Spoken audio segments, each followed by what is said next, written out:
मुस्लिम लड़कियों की बेइज्जती कर रहे हैं। मैंने मान लिया 50% मुस्लिम लड़की हिजाब पहन रही है, 50% नहीं पहन रही है, कि भैया बाल ना दिखें।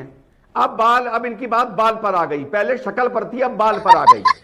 ठीक, तो यानी इनके कहने का मतलब यह है कि जो मुसलमान लड़कियां, हिंदू की छोड़ो, जो मुसलमान लड़कियां हिजाब नहीं पहन रही, या तो वो बेशरम है, या तो उनमें हया नहीं है, या उनके घर वालों को इस्लाम की तमीज नहीं है। मैं हिंदू लड़की की तो बात ही नहीं कर रहा।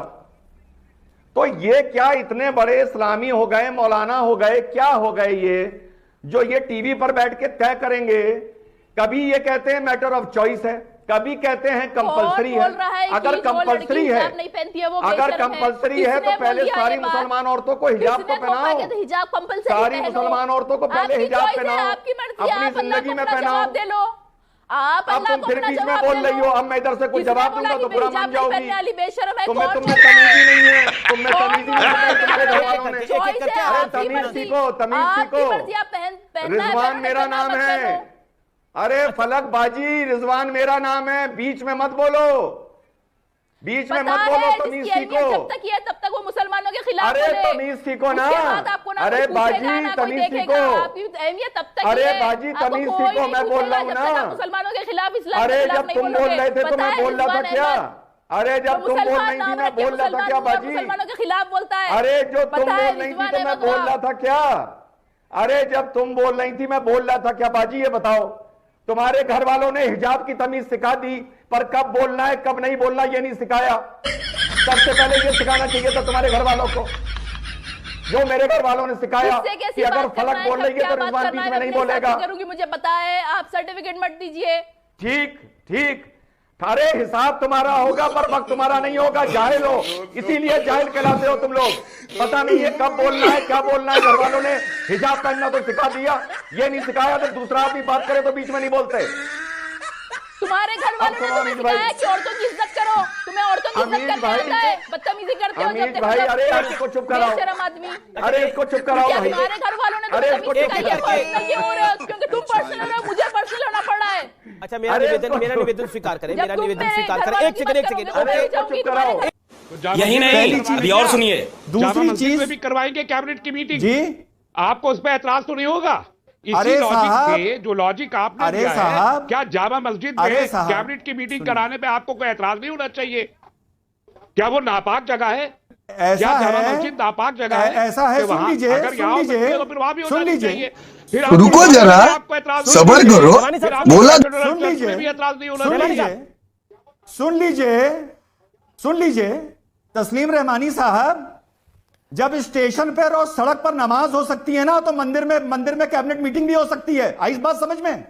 अरे बाप रे, ये तो धोती खोल रहा है। अब आगे चलने दीजिए, समझाइए, मैं आपको जानता हूं आप क्या भला हैं। आप बताइए, आपको जहां मस्जिद में, अगर मस्जिद में नमाज, अगर सड़क पे नमाज हो सकती है, तो क्या मस्जिद में कैबिनेट की मीटिंग आपको कबूल होगी? मैं सिंपल सवाल कर रहा हूं। तस्लीम रहमानी साहब, आपको बहुत अच्छी लग रही है, क्या आपको मस्जिद में भी लगेगी? भारत एक डी फैक्टो हिंदू राष्ट्र है, जिन्होंने आजादी की लड़ाई लड़ी थी, अपना मेवा लेके चले गए पाकिस्तान और बांग्लादेश। समझ में? क्या लिखा है कॉन्स्टिट्यूशन में? डी फैक्टो हिंदू राष्ट्र है।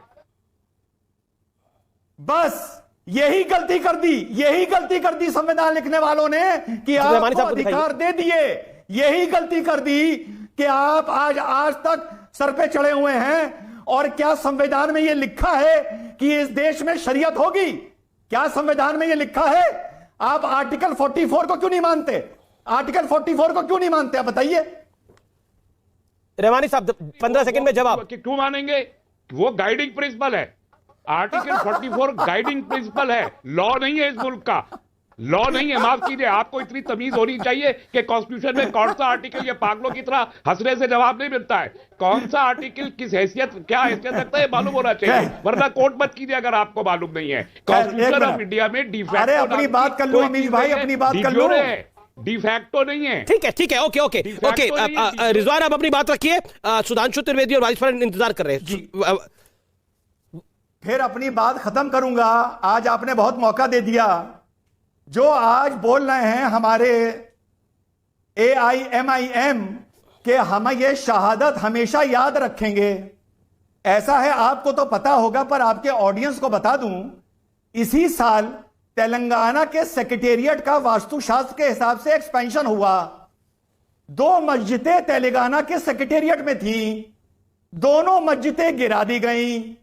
जब ओवैसी साहब मुख्यमंत्री से मिलने गए तो मुख्यमंत्री ने कहा कि अब 2 मस्जिदें नहीं रहेंगी, सिर्फ एक मस्जिद रहेगी, सिर्फ एक मस्जिद, और एक मंदिर रहेगा, एक गुरुद्वारा रहेगा और एक चर्च रहेगा।